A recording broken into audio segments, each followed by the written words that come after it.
تو مرد تو قرض کا حساب لگائے گا، عورت پر کوئی حساب نہیں لگے گا، اس کو اپنے اموال کی زکوٰۃ ادا کرنی ہی کرنی پڑے گی، چاہے اس کی طرف سے شوہر ادا کرے چاہے وہ بیوی خود ادا کرے، لیکن زکوٰۃ کا ادا کرنا فرض ہے۔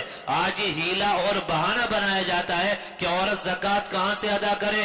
گھر کے کتنے کام ایسے ہوتے ہیں کہ مردوں کو خبر بھی نہیں ہوتی اور عورت وہ کام کر لیتی ہے۔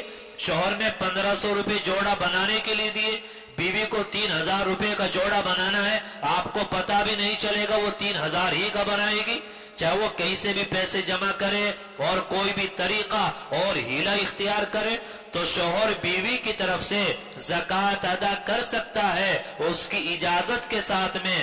شریعت کا اصول تو یہ ہے کہ جو صاحب نصاب ہے، جو مال کا مالک ہے، اس پر ہی کیا ہے زکوٰۃ کا ادا کرنا فرض ہے۔ رہی قرضے کی بات، آج کل قرضہ تو اور کسی پر ہوتا ہے، وہ لوگ جو کروڑوں اربوں روپے کے کاروبار کر رہے ہیں قرضہ ان کے بھی ذمہ ہوتا ہے۔ اس کا طریقہ یہ ہے کہ آپ کے پاس دکان ہے، دکان میں 5 لاکھ روپے کا مال ہے، 5 لاکھ روپے کا زیور آپ کے پاس ہے، 10 لاکھ ہو گئے، 2 لاکھ روپے نقد آپ کے پاس ہے، 12 لاکھ ہو گئے، اور 6 لاکھ کا قرض آپ کے ذمہ ہے، تو 6 لاکھ 12 لاکھ سے نکالو، 6 لاکھ بچے، ان 6 لاکھ روپے کی زکوٰۃ ادا کرنا فرض ہے۔ میرے بھائیوں، میں بار بار صاف طور پر یہ بات کہتا ہوں، قرآن اور احادیث کی روشنی میں اور تجربے کی روشنی میں اللہ نے خوب تجربہ بھی کرایا ہے کہ ہم لوگوں کے پاس پیسہ آتا ہے، کاروبار چلتا ہے اور ہم ترقی کرتے ہیں، پیسہ خوب آتا ہے، زکوٰۃ ادا نہیں کی جاتی تو سال 2 سال 3 سال کے بعد جہاں سے چلے تھے ہم لوگ وہیں آ کر پھر دوبارہ کھڑے ہو جاتے ہیں۔ یاد رکھنا، جب تک زکوٰۃ کا نماز کی طرح ہم لوگ اہتمام نہیں کریں گے تو مالی اعتبار سے انسان آگے نہیں بڑھ سکتا ہے۔ زکوٰۃ ہی کے دینے سے مال محفوظ ہوتا ہے۔ یہ واقعہ شاید میں نے پہلے بھی آپ کو سنایا ہو کہ سہارنپور میں جب انگریزی دور تھا تو ایک انگریز آفیسر کی کوٹھی تھی، ایک مسلمان وہاں ملازم تھا، انگریز کی ڈیوٹی میرٹھ میں تھی، تو پہلے زمانے میں لینٹر کے مکان نہیں بلکہ پھوس کے مکان ہوتے تھے، اور اگر ایک گھر میں آگ لگ جائے تو پوری بستی میں آگ لگ جایا کرتی تھی، آگ پھیل جایا کرتی تھی۔ تو وہ مسلمان نوکر اپنے گھر آیا ہوا تھا، اس کو صبح میں پتا چلا کہ جہاں تیرے مالک کی کوٹھی ہے وہاں آگ لگی، سارے مکان جل گئے۔ تو یہ مسلمان نوکر سہارنپور جانے کی بجائے سیدھا میرٹھ گیا، فون تو ہوتے نہیں تھے، اور میرٹھ جا کر اپنے انگریز مالک کو بتایا کہ وہاں آگ لگی، سارے مکان جل گئے، آپ کا مکان بھی جل کر ختم ہو گیا۔ چنانچہ وہ کہنے لگا کہ کیا تم نے میرے مکان کو جلتا دیکھا ہے؟ میرا مکان نہیں جل سکتا۔ وہ کہتا ہے کہ نہیں، آگ لگی، سارے مکان جل گئے، آپ کا مکان بھی جل گیا۔ وہ انگریز کہتا ہے میرا مکان نہیں جل سکتا، تم جاؤ، جا کر دیکھ کر آؤ۔ وہ مسلمان واپس آیا، آ کر دیکھا کہ سارے مکان جل چکے ہیں لیکن اس انگریز کا مکان نہیں جلا۔ وہ واپس آیا، تعجب ہوا، افسوس ہوا، تو اس نے انگریز سے پوچھا آپ یہ بات بتائیے، آپ نے اتنے یقین کے ساتھ کیسے کہہ دیا کہ میرا مکان نہیں جل سکتا؟ تو وہ انگریز کہتا ہے کہ میں نے ایک مسلمان مولوی کو یہ تقریر کرتے ہوئے سنا تھا کہ اگر کوئی آدمی اپنے مال کا 40واں حصہ یعنی 2.5% زکوٰۃ نکالے گا تو اس کا مال کبھی بھی برباد نہیں ہو سکتا۔ میں جب سے نکالتا ہوں اور مجھے یقین تھا کہ میرا مال کبھی بھی برباد نہیں ہو سکتا۔ میرے بھائیو، آج ہم لوگوں کے اندر سے اس کا اہتمام بالکل نکل گیا۔ یہ وجہ سب کچھ ہونے کے باوجود، پیسہ کمانے کے باوجود ہم لوگ نیچے کی طرف، ٹینشن اور ڈپریشن کی طرف، کاروبار ہمارے وہ نقصان کی طرف۔ یہ ایک بڑی ہمارے کاروبار کی تباہی اور بربادی کی وجہ ہے کہ اموال کی زکوٰۃ نہیں نکالی جا رہی ہے۔ دارالعلوم دیوبند کے اندر ایک مشہور بلڈنگ بنی ہے لائبریری کے نام سے، تقریباً 7 کروڑ روپے کا خرچ اس کا ہے، اور ایک رکشہ چلانے والے نے وہ 7 کروڑ روپے دیے ہیں۔ کیسے دیے ہیں؟ وہ رکشہ چلایا کرتا تھا، پریشان تھا،